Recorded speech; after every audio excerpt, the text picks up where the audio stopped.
Radar Paulista apresenta Momento o Inédito Viável, com Emerson Wesley Dias.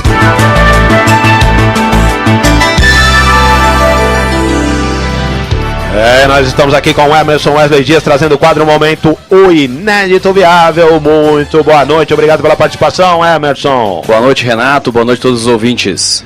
Bom, Emerson, do que nós vamos tratar nesta quinta-feira pré-carnaval? Hoje nós vamos falar sobre a visão de fora e é inspirado no que aconteceu ontem no Campeonato Paulista, no Palmeiras e Corinthians, com essa expulsão que o juiz deu, né, em cima do Gabriel. Na realidade era o Michael que tinha feito a falta.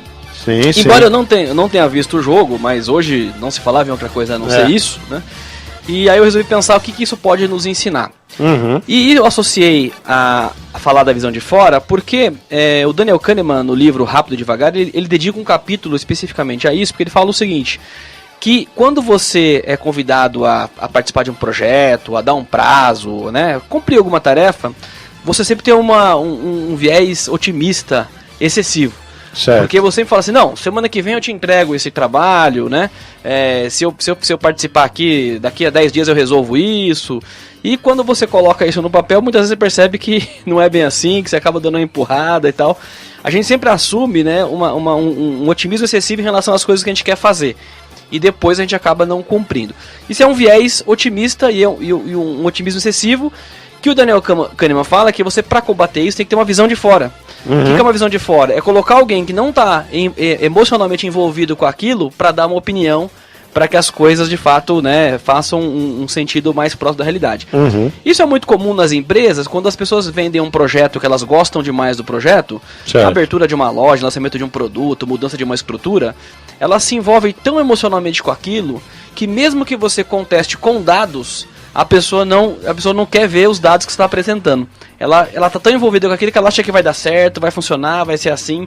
Você vê muito isso no empreendedorismo. O cara tem uma ideia e, apesar de você mostrar estatísticas, ele acha que ele vai conseguir ser diferente, né? A gente vive num país onde de 400 empreendimentos, um dá certo. Então é uma coisa complicada de você falar que vai acreditar só na ideia quando os dados te mostram outras coisas, né? Então o Daniel Kahneman vai nesse sentido, de você sempre colocar alguém que não está envolvido emocionalmente para olhar aquilo, para saber se de fato você está indo para o caminho correto. E o que isso tem a ver com o jogo de ontem, né?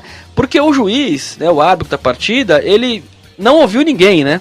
Ele cometeu o erro, insistiu no erro, e o pessoal comenta aí hoje nas redes sociais que, né, por arrogância, enfim, por achar que estava certo e a decisão era dele, e depois ele percebe que fez uma grande bobagem, né? Se ele tivesse usado, né, a visão de fora, né, o que os árbitros reservas tinham dito, o que o pessoal tinha dito, ele teria consertado o seu erro. Mas ele ali ficou insistindo naquele erro, emocionalmente envolvido com o problema, e não quis admitir que tinha cometido um erro. E aí eu lembrei de uma historinha do Akio Morita, que foi um dos fundadores da Sony, que inclusive foi o responsável pelo lançamento do Walkman, né, que videocassete, revolucionou toda uma indústria.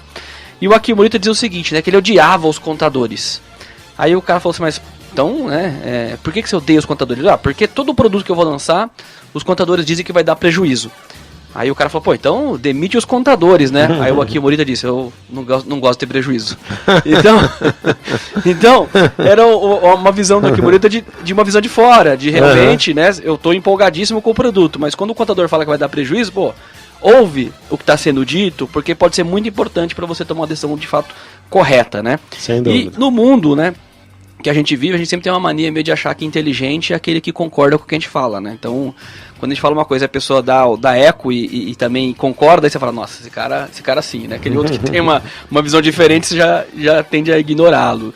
E muitas vezes não é assim, né? Muitas vezes, e quantas vezes a gente não está certo, né? E muitas vezes quer fechar os olhos e tapar os ouvidos para não ver a verdade e de fato tomar uma decisão correta, né? Então acho que essa visão de fora é um pouco isso, é você dentro de uma situação mais emotiva, tentar trazer alguém que possa te trazer à tona uma realidade mais presente e você acertar melhor as suas próprias decisões. E até ouvir mesmo, né? Porque ali a gente tinha na partida o quarto árbitro da partida, que inclusive as TVs mostraram, ele dizendo, olha, o Gabriel, não foi o Gabriel que fez a falta. Sim. Ele, aquela coisa de pegar a câmera, mostrar, né, a boca falando. Sim. Aquilo, ele não tem a voz, mas dá para fazer a leitura labial, exatamente. E aí então mostra o quarto árbitro fazendo isso. Agora, o que eu queria até botar um pitaco aí, Emerson, aproveitar, né, porque eu até comentei aqui, a gente brinca sobre futebol e tal, mas é muito, às vezes, é claro, ontem no calor do jogo, e o árbitro toma aquela atitude, expulsa um jogador que não tem nada a ver com a história, né? E o jogador do Palmeiras também, sim, o Keno, ele meio que dá uma forçada na situação, meio ali... Quer levar vantagem. Quer levar vantagem, sim, tá certo. E aí fica essa coisa, não, o jogador quis levar vantagem, E é uma atitude completamente errada, antiética e tal. Exatamente. Agora, também... A gente precisa entender o seguinte, às vezes a gente aqui no microfone, né, às vezes é fácil da gente falar certas coisas.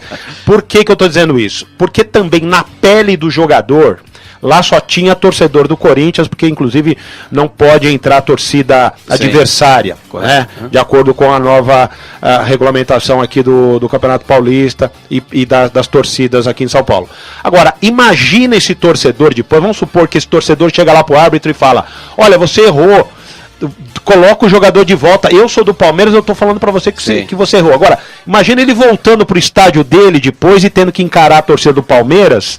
Pô, você tá sacaneando a gente agora, porque você sabe que esse negócio no futebol é uma coisa muito complicada. Correto. Né? Porque às vezes o torcedor, ele gosta de ver o circo pegar fogo mesmo. Correto, exatamente. Né? Então, pro jogador ali, eu quero dizer assim, não é muito fácil não o cara chegar ali e falar, olha, reverte a situação pro Corinthians aí que você... E depois, vamos supor que aquele jogador que ele pediu pra voltar, marca o gol contra o Corinthians. Errado. Entendeu? E o cara vai ficar queimado perante a torcida, correto. Entendeu? Mas eu acho também, Renato, assim, que você... eu acho que a sociedade, ela precisa em algum momento assumir certas responsabilidades, que senão a coisa não muda. Porque se o árbitro toma uma atitude dessa, no momento desse, por mais que o torcedor, no calor da sua emoção, vá condená-lo, teria sido a atitude correta. Então você poderia dizer o seguinte, o cara me prejudicou, mas você não poderia dizer que ele foi desonesto. E esse é um valor que a gente não pode abrir mão.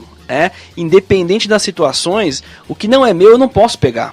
Então, se eu errei, tomei uma decisão e prejudicou o outro, eu tenho que consertar essa decisão. Por mais que o pessoal da arquibancada vá me xingar. Porque eu prefiro ser xingado pelo pessoal da arquibancada e ter a minha consciência tranquila de que eu fiz algo correto, do que o contrário, né? Do que jogar pra galera e fazer um monte de barbaridade e no fundo eu tô cometendo um monte de coisas erradas.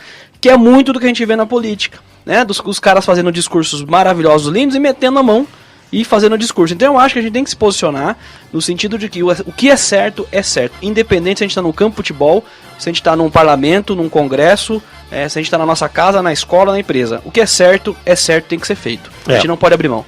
A única diferença é que na política nós não temos essa torcida enorme que vai lá, por exemplo. Se nós tivéssemos uma torcida enorme que fosse lá, por exemplo, bater de frente com o Renan Calheiros, por exemplo, aí né, a gente bateria a palma. Correto. Mas às vezes por uma falha dessa que realmente, como você está dizendo, o correto é agir sempre honestamente e tal, mas às vezes uma situação dessa, a torcida vai lá e degola o cara e né? Quer dizer, ela vai contra o que você está dizendo, exatamente, né? Contra a honestidade, porque na hora ali o que vale é derrubar o adversário. Exatamente. Né? E aí, o que é errado, o que é errado, porque você vê que é o rabo balançando o cachorro. Sem dúvida. A minha emoção é tão forte que faz com que eu aceite que uma coisa desonesta que me é favorável é boa e eu fico feliz. Quer dizer, é uma inversão completamente de valores, é o rabo balançando o cachorro, né? Totalmente. Uma emoção, um fanatismo futebolístico faz eu aceitar que ser desonesto como me é favorável é bom. Isso não pode. Uma sociedade que exatamente nisso tá errada. Porque o futebol, infelizmente, e aí a gente vai entrar, nossa, aqui dá uma discussão de horas e horas. Porque o futebol, infelizmente, ele inclusive as regras do futebol são totalmente... Ontem, por exemplo, neste caso, se nós tivéssemos ali aquele recurso tecnológico de usar Sim. a câmera e falar, peraí, Exato. vamos lá conferir Sim. para ver se o árbitro, tudo bem que tinha lá o quarto árbitro, já falou, não é o cara, mas o árbitro quer confirmar, vamos Correto. trazer o recurso, né, o que é o mais correto, porque o que a gente vê de erro Sim. na arbitragem é uma coisa maluca. Exatamente. Então o cara sai do estádio de futebol com aquela sensação de injustiça total, Sim. quando ele vê um gol muitas vezes legal ser anulado. Correto. Né? Ele sai do, amanhã se marcar um gol anulado contra o fulano de tal, um gol ilegal contra o adversário, eu quero mais é dar risada em cima Sim, dele, entendeu? exatamente, Então é um conjunto, né, de situações erradas, vamos dizer assim. Mas eu sempre volto na questão de você ter consciência das coisas que você está fazendo, né?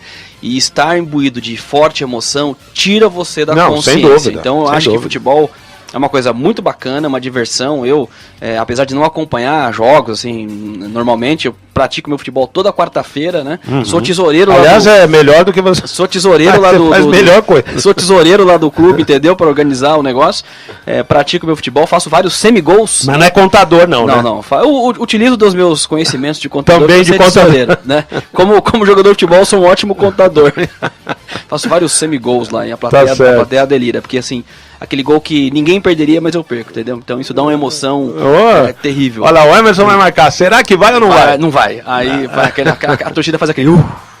legal. Emocionante. E qual que é a frase do dia? E a frase, que é uma frase que tem tudo a ver com isso, assim, de você perceber, né, essa coisa de controlar um pouco mais o comportamento, apesar do impacto da emoção. É uma frase do Amos Tversky, que ele dizia o seguinte: enquanto o Amos Tversky era um cientista, né, cientista comportamental e tal, e ele dizia o seguinte, ele queria entender, obviamente, a mente humana, as decisões e tal, e ele dizia o seguinte: enquanto os meus amigos se ocupam em estudar a inteligência artificial, eu me contento em tentar entender a estupidez natural. Isso mesmo, e tem tudo a ver, hein?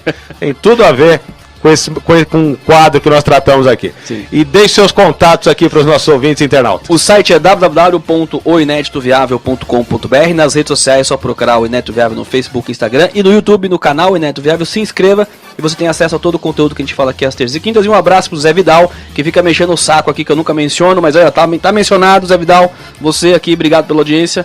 Acesse lá o YouTube e você vai ter todo o conteúdo. Tá certo, legal. E o Emerson, semana que vem, carnaval, né? Aproveitar aí. Terça-feira a gente deve ter aí um programa gravado e tal. Sim, Mas na quarta-feira, se você quiser vir aqui ao vivo, aí a gente faria quarta e quinta. Tá. Quer dizer, não sei se também você vai estar viajando e tal, Sim, se você volta antes da quarta, mas fica aí, né, a possibilidade. Vamos fazer o gravado na terça, a gente já deixou aqui combinado. E na quarta eu não sei, porque eu não sei que horas que eu chego, em que condições eu chego, né?